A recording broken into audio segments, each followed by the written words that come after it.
నిండు శాసనసభలో సీఎం రేవంత్ రెడ్డి మహిళలను కించపరిచి మాట్లాడడం దురదృష్టకరమని టెక్మాల్ మండల బీఆర్ఎస్ పార్టీ అధ్యక్షులు భక్తుల వీరప్ప అన్నారు. రాష్ట్రం ఎలా అభివృద్ధి పదంలో నడపాలని శాసనసభ సభ్యులతో చర్చలు జరపాలి కానీ సీఎం నిండు సభలో మహిళలపై చేసిన అనుచిత వ్యాఖ్యలు సీఎం వెంటనే వెనక్కి తీసుకొని రాష్ట్ర మహిళలకు క్షమాపణ చెప్పాలని, లేని పక్షంలో రాష్ట్ర వ్యాప్తంగా పెద్ద ఎత్తున నిరసనలు చేపడతామని హెచ్చరించారు. ఈ కార్యక్రమంలో పార్టీ యువజన నాయకులు భాస్కర్, మాజీ ఎంపీటీసీ సిద్ధయ్య, పార్టీ ముఖ్య నేతలు పాల్గొన్నారు.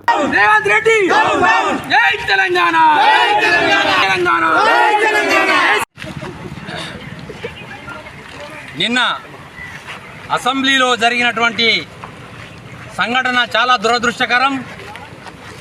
మాజీ మంత్రి, మహిళ అయినటువంటి సబితా ఇంద్రారెడ్డి గారిని ఒక అసభ్య పదజాలతో దూషించడం అనేటటువంటిది చాలా విచారకరం.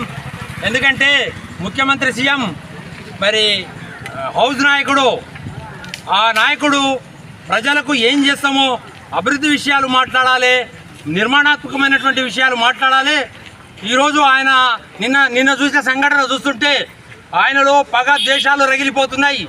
నువ్వు పగబట్టాల్సింది ఎవరి మీద? మరి అసెంబ్లీ లోపల ఉండి ప్రజలకు జవాబు చెప్పాల్సిన అవసరం ఉంది. నిర్మాణాత్మకమైనటువంటి అభివృద్ధిపరమైనటువంటి విషయాలను గురించి చర్చించి మాట్లాడాలి కానీ దూషించే విధంగా ఉంటే ఆయన తత్వాన్ని చూస్తుంటే నిజంగా మన దేశంలోనే ఇటువంటి ముఖ్యమంత్రి ఎవరు లేరు. ఆయన ఇంకా ప్రతిపక్ష నాయకుడుగానే భావిస్తున్నాడు.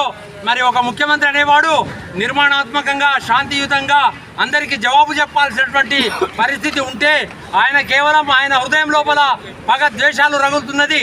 ఇటువంటి వాతావరణం ప్రజాస్వామ్యానికి గొడ్డలి పెట్టు. ఒక మహిళమైనటువంటి సబితా ఇంద్రారెడ్డి గారి పట్ల మరి దూషించడం అనేటటువంటిది విచారకరం. అందుకే రేవంత్ రెడ్డి గారు, నువ్వు మార్చుకో. ఓటుకు నోటు దొంగలాగా నువ్వు ఎప్పుడు ఇంకా అదే రకంగా ప్రవర్తించినట్టయితే ప్రజలు నిన్ను. మరిన్ని అప్డేట్స్ కోసం మా ఛానల్ని సబ్స్క్రైబ్ చేయండి.